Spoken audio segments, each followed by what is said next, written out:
সেটা হলো যে আপনি যদি বড় ইউনিয়ন থাকে,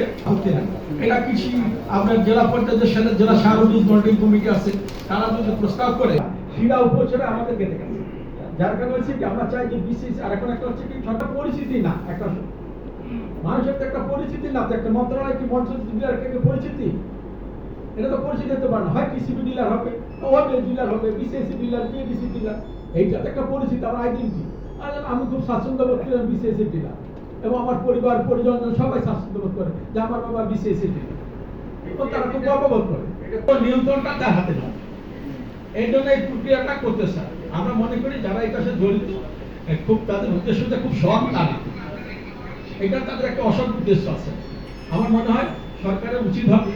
এই যে সিস্টেমটা আছে, ধরেন যদি মনে করে বড় ইউনিয়ন আছে যেখানে ধরেন আমাদের ধরেন চিলাহাটি ইউনিয়ন, একটা ভোকাবুল ইউনিয়ন, বড় ইউনিয়ন, সেখানে দুটা দিতে পারে, আমার কোনো আপত্তি নেই। কিন্তু আপনি সবগুলো ইউনিয়নে ধরেন একটা ইউনিয়নে বরাদ্দ হচ্ছে 20 টন, 10 টন, এভারেজ 15 টন বরাদ্দ,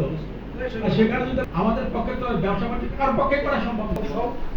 আরেকটা কথা বলি আমি, একটা বিষয় তখন তো আমি আমার 3টা করে সাবমিট